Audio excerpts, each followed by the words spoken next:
Now Shri Piyush Goyal. धन्यवाद, आपने मुझे मौका दिया इस गंभीर विषय पे चर्चा करने का।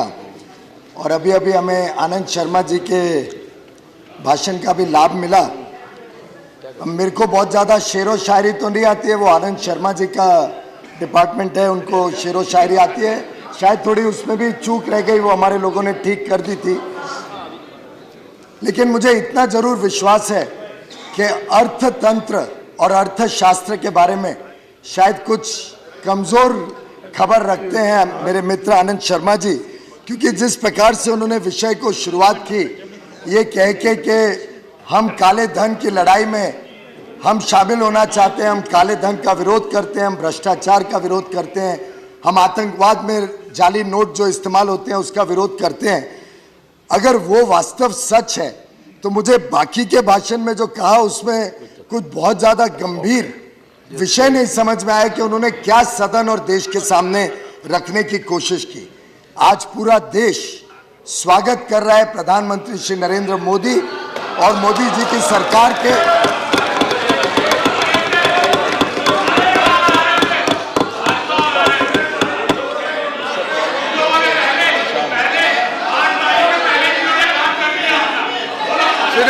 Sit down. No, please sit down. बैठिए। अरे बैठिए।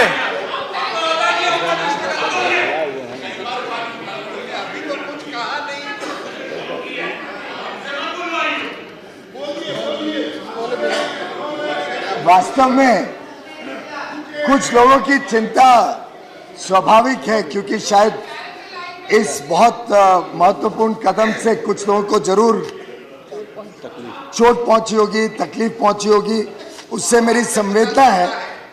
लेकिन काला धन अगर कोई रखे, भ्रष्टाचार में कोई लिप्त हो, ऑर्डर प्लीज, ऑर्डर। तो मैं समझता हूं उसकी समस्या के साथ सरकार कुछ कर नहीं सकती, उसको तो इसका भुगतान करना पड़ेगा। पहली बार मुझे लगता है इस देश में ईमानदार का सम्मान हुआ है और बेईमान का नुकसान हुआ।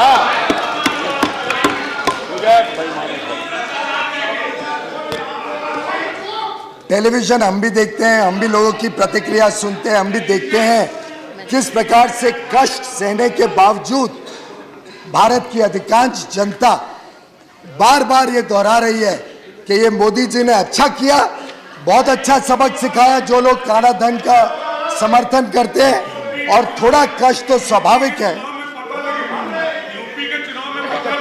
No, you can say when your chance comes. No, Shekhar, अरे don't interrupt like this. Don't interrupt like this. Mr. Shekhar, please sit down. Don't. Now see. Now please, honorable member. No. This is a very serious subject and very serious discussion. Let us understand. No, let us understand. Listen to, and when your chance comes, you reply. आपका chance आने के समय आप reply करो। अभी सुनिए, please. वास्तव में सभापति जी, जिस विषय पर आज चर्चा हो रही है, काले धन के मुद्दे पर, और इस पर अंकुश लगाने के लिए माननीय प्रधानमंत्री जी ने जो काफ़ी महत्वपूर्ण डिसीजन लिया है, तो मैं समझती हूँ कि ये मामला काफ़ी अति गंभीर है, अति संवेदनशील है। तो इस मुद्दे पर तो सरकार की ओर से नेता सदन इधर बैठे हुए हैं और काफ़ी गंभीरता से बात को सुन रहे हैं। मैं समझ सकती हूँ कि ये पूरे देश में गरीबों की, मेहनत कश लोगों की, मध्यम वर्गीय लोगों की दुख तकलीफ़ों को ये समझते हैं।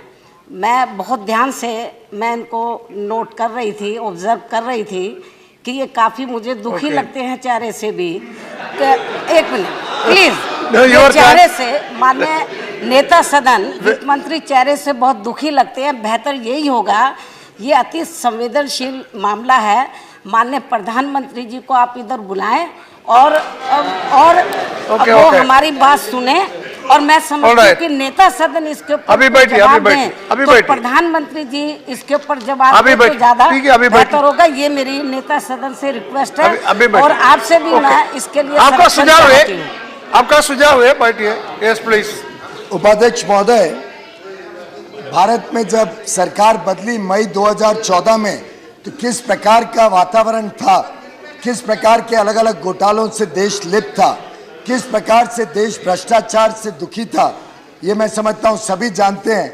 और उसका निर्णय भी भारत की जनता ने प्रधानमंत्री मोदी जी को समर्थन देके पूर्ण बहुमत से इस सरकार को जब लाए, तो जनता की उम्मीद थी और उस उम्मीद पे खरे उतरे हैं प्रधानमंत्री मोदी।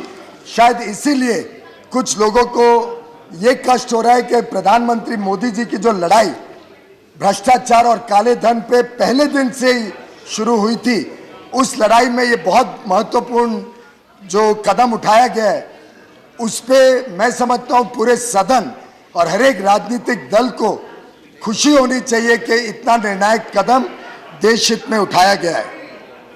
इस देश में 2007 तक ऐसा पाया गया कि लगभग 86% करेंसी 500 और 1000 रुपए के नोटों में चल रही थी। ऐसी परिस्थिति में जब रिजर्व बैंक ऑफ इंडिया और रिजर्व बैंक ऑफ इंडिया के पास सभी दस्तावेज आते हैं कि कौन से सीरियल नंबर्स, कौन से नोट्स रिजर्व बैंक में और या स्टेट बैंक्स के या गवर्नमेंट बैंक्स की ट्रेजरी में आते हैं, तो वो आकलन लगा सकते हैं कि कौन से नोट्स सर्कुलेशन में है, कौन से notes series of note circulation के बाहर हैं। उसमें ध्यान में आया कि लगभग आधे से ज्यादा करेंसी 500 और 1000 रुपए की कभी कई वर्षों से करेंसी चेस्ट में आई नहीं, और वो पैसा शायद किधर भी भारत की अर्थव्यवस्था में इस्तेमाल नहीं हो रहा है।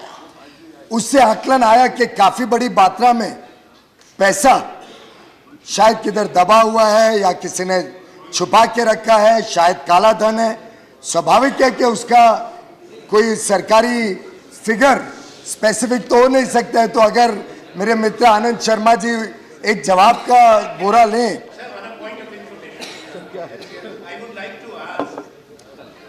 पीयूष गोयल जी, Are you yielding? I am speaking, but he is interrupting. What can I do?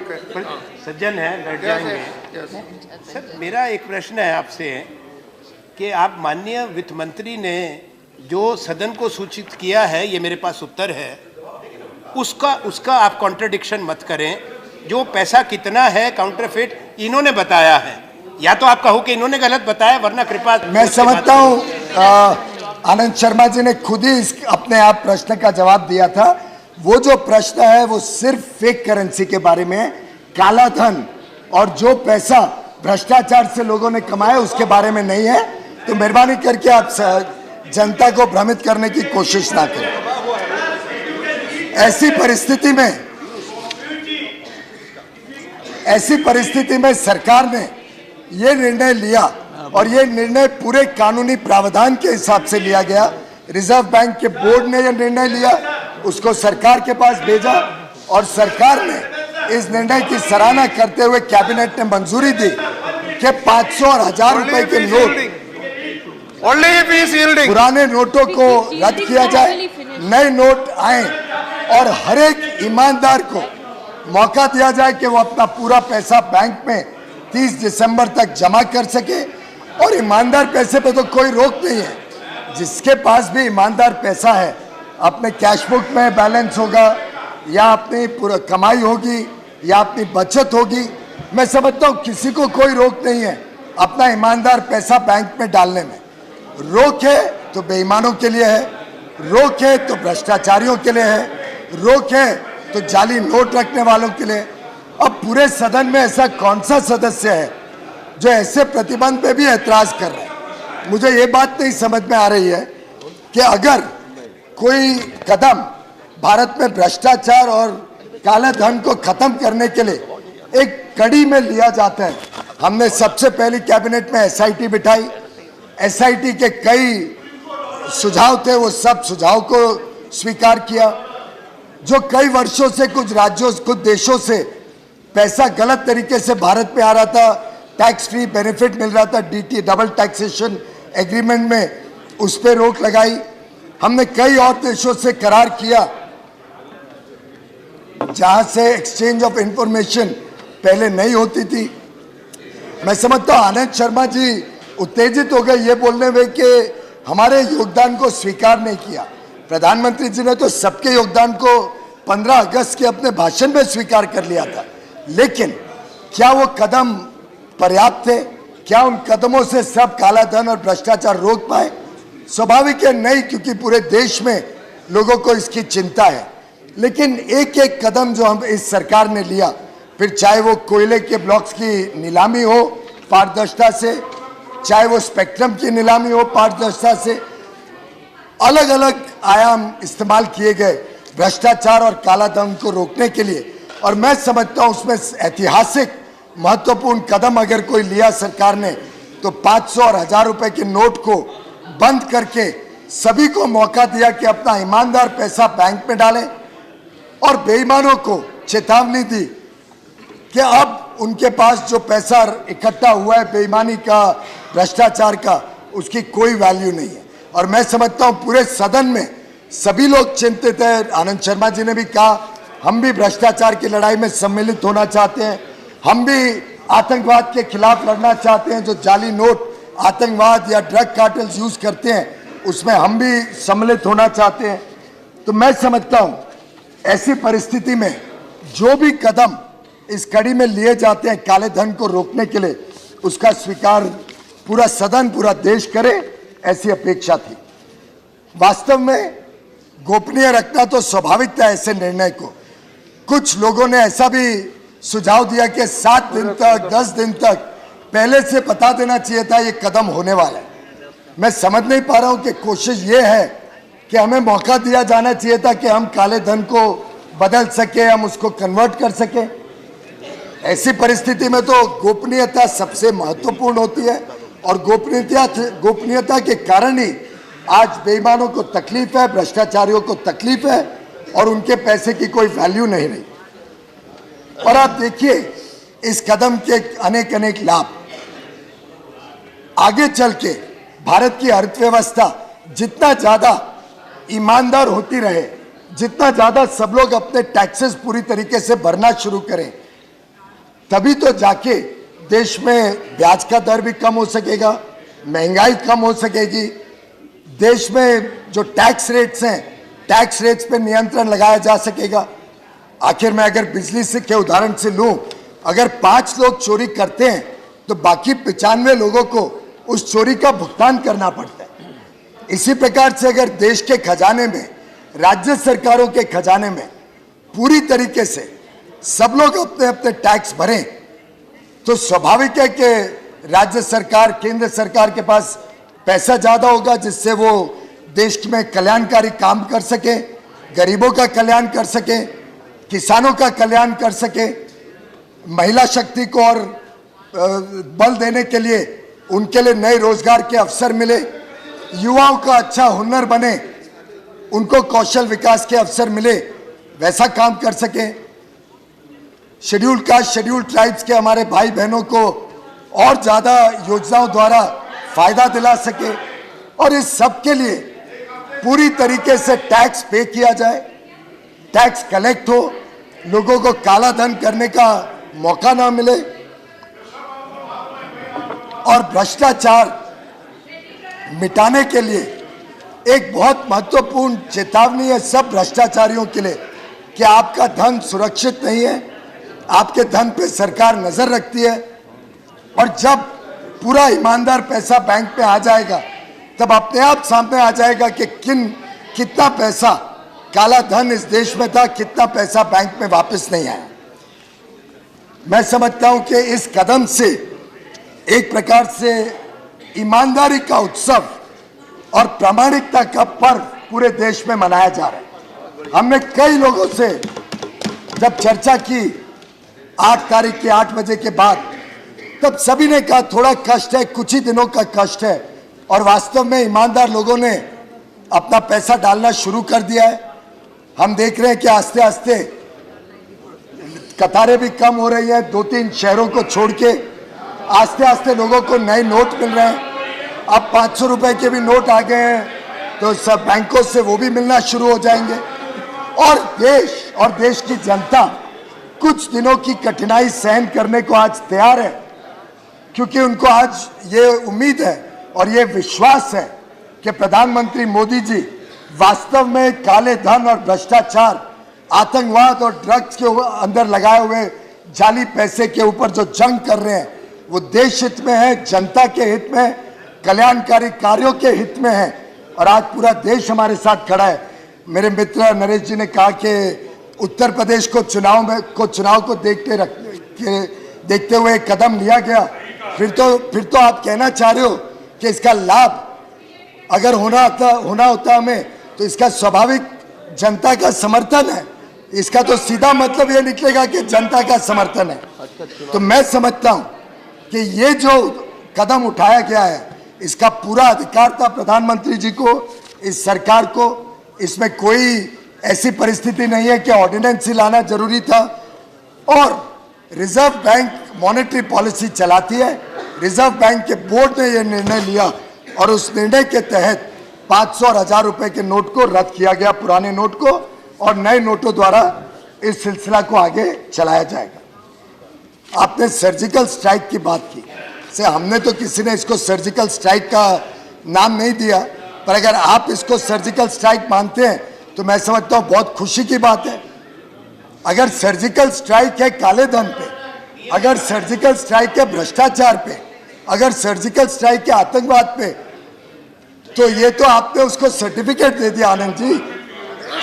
और जहां तक एक आनंद जी ने बात रखी कि स्विस बैंक के खाते जिसके नाम पे है वो नाम घोषित किए जाए, मुझे अभी भी याद है इसी सदन में पहले के वित्त मंत्री ने हम सबको अवगत कराया था कि ये खातों के नाम हम इसलिए नहीं घोषित कर सकते हैं क्योंकि एक बार वो खाते के नाम घोषित कर दिए पब्लिकली, तो जो फॉरेन गवर्नमेंट से, फॉरेन सरकारों से हमें सूचनाएं चाहिए, वो सूचनाएं मिलना बंद हो जाएगा।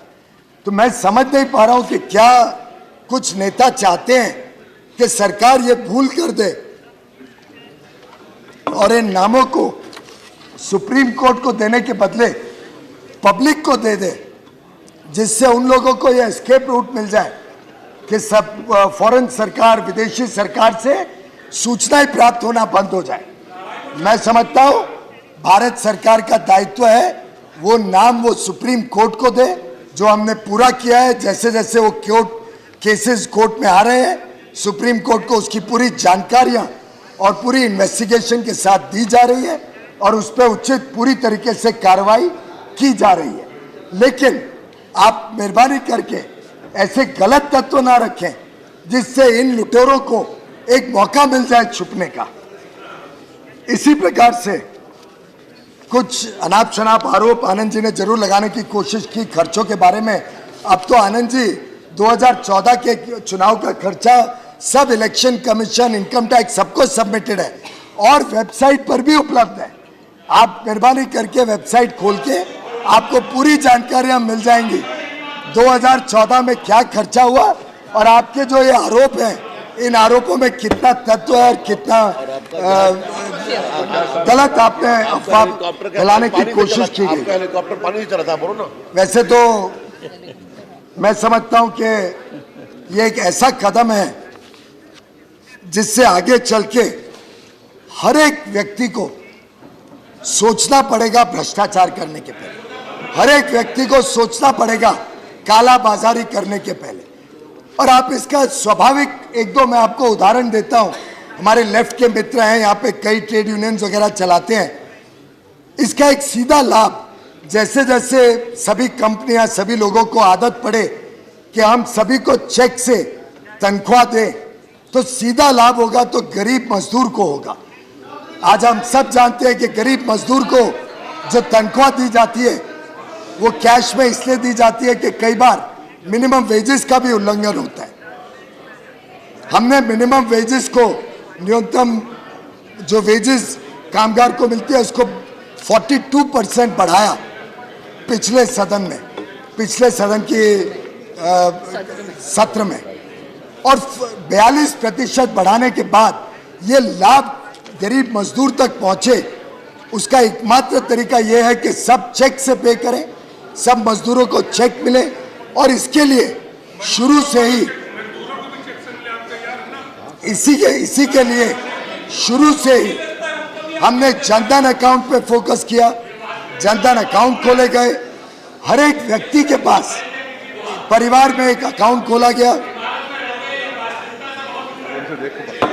और मेरे ख्याल से आगे आने वाले दिनों में जैसे जैसे एक एक व्यवहार ईमानदार होने लगेगा, वैसे वैसे राज्य सरकार और केंद्र सरकार को अधिक राजस्व भी मिलेगा, टैक्स कलेक्शन बढ़ेगा, और उसी से ईमानदार राज्य और केंद्र सरकारें देश में कल्याणकारी कार्य और ज्यादा अधिक मात्रा में करने लगेंगी।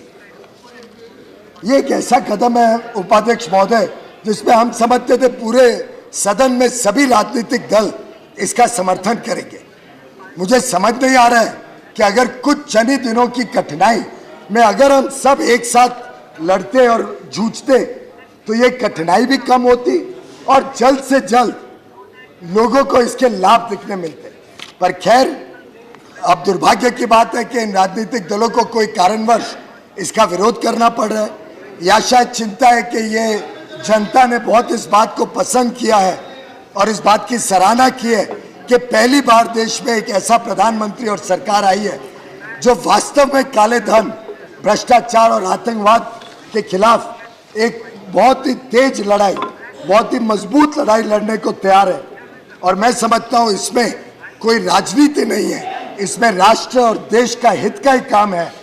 और इसलिए अगर कोई कहे कि ये चीज का हम विरोध करते हैं तो स्वाभाविक है कि कोई ना कोई पूछेगा कि क्या भ्रष्टाचार और काले धन का समर्थन करते हैं जो इस इतने अच्छे कदम को विरोध कर रहे हैं। इस प्रकार से मेरे ख्याल से ये कदम है जो आगे चल के देश में ज्यादा से ज्यादा लोगों को ईमानदार बनाएगा, ज्यादा से ज्यादा राजस्व जो गरीब और देश की जनता के कल्याण कार्य में लग सके, महंगाई कम कर सके, जो ब्याज के दर कम कर सके, और पूरे देश में जो विकास की यात्रा भारतीय जनता पार्टी और प्रधानमंत्री श्री नरेंद्र मोदी जी के नेतृत्व में एनडीए की सरकार ने जो विकास की यात्रा बहुत ही जोर शोर से पूरे देश में चलाई है, इसमें हम सफलता पाए, इसमें देश में आगे चल के और लाभ सभी जनता को मिल सके। आप सभी जानते हैं कि इसी कड़ी में एक प्रकार से अगर हम व्यापार को देखें तो व्यापार में भी हम सभी जानते हैं कि कई जगह पे टैक्स की इवेजन की खबर आती है। एक आरोप लगाया जाता है कि मोदी सरकार व्यापारी या बिजनेसमैन के साथ है। तो अगर वैसा होता और आपकी कहने में तत्व होता कि वो सिर्फ उनके साथ है और वो उनको लाभ दिलाना चाहते हैं, तो काला धन पे रोक लगाने के लिए ये कदम कोई उठाता ही नहीं।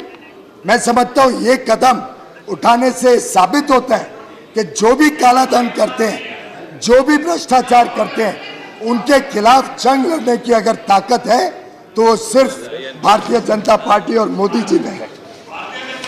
उल्टे कई राज्य सरकारों से तो ये भी खबर आ रही है, कई राज्य सरकारों से खबर आ रही है कि उनके जो ओवरड्यूज है, जो उनकी जो कलेक्शन नहीं हो रही थी, और उत्तर प्रदेश से भी हमें जानकारी दी कि उत्तर प्रदेश में भी सब ओवरड्यूज कॉरपोरेशन के सरकार के अब क्लियर हो रहे हैं, पे हो रहे हैं। तो मैं समझता हूं हमने तो ईमानदार लोगों को ईमानदारी की तरफ और एक अच्छा कदम दिया। इसमें तो आपने स्वागत करना चाहिए, आपकी सरकारों को पैसा मिल रहा है। तो ये एक तय हो जाए कि इस सदन में कौन भ्रष्टाचार और काले धन के खिलाफ लड़ना चाहते हैं और कौन कानून के साथ सभी व्यापार को, सभी उद्योग को, सभी कारोबार को कानून के साथ जोड़ के काला धन को खत्म करना चाहते हैं। मुझे पूरा विश्वास है कि इस देश की जनता इस बात को समझ रही है कि जब गोपनीय रखा गया ये फैसला तो उससे थोड़ी तो समस्या कुछ दिन तक होगी, चाहे वो एटीएम को रिकैलिब्रेट करने में हो, चाहे वो पैसा अलग अलग जगह तक पहुंचाने में हो, लेकिन जितनी जगह से हमने रिपोर्ट ली सभी जनता कहती है हम थोड़ा कष्ट सहन कर लेंगे। और मैं आज आप सबके माध्यम से जनता से अनुरोध करूंगा कि कोई जल्दी नहीं है, आप 30 दिसंबर तक अपना ईमानदार पैसा जमा कर सकते हैं। कोई भी महिला का बचत का पैसा, कोई भी कारोबार में लगाया हुआ ईमानदार पैसा पूरी तरीके से सुरक्षित है। किसी ईमानदार के पैसे को 1 रुपए का नुकसान नहीं आएगा। इस स्कीम के कारण नुकसान होगा तो बेईमानों और भ्रष्टाचारों का नुकसान होगा। और ईमानदार लोगों को जल्दबाजी करने के बदले उल्टे मुझे खुद को लगा कि मैं लाइन में खड़े होके पैसे निकालूं, लेकिन तब ध्यान आया कि मैं तो क्रेडिट कार्ड से निकाल सकता हूं, कोई ज़्यादा ज़रूरतमंद आदमी पहले खड़े होके पैसा निकाल ले, मैं बाद में जाके निकाल लूंगा। तो इसीलिए मेरा आप सबसे दरख्वास्त है कि जो लोग क्रेडिट कार्ड और डेबिट कार्ड से अपना व्यवहार कर सकते हैं उनको प्रोत्साहन देने में आप लोग भी मदद करें, आप लोग भी इस काम में हमारे साथ जुड़ें और आगे चल के ईमानदारी का सम्मान हो और बेईमानी का नुकसान हो। इस कार्य में पूरा सदन एक स्वर से देश को सूचना दे, पूरा सदन इसका समर्थन करे और पूरा सदन देश में जिस प्रकार से हमने भ्रष्टाचार और बेईमानी और काला बाजारी पे लड़ाई लड़ी है, इसमें हम सब मिलके देश को एक ऐसा संदेश दें कि हम सभी राजनीतिक दल इसके खिलाफ हैं और आगे चल के पारदर्शिता और ईमानदारी से देश चल सके। बहुत बहुत धन्यवाद। Thank you Shri Piyush Goyal ji.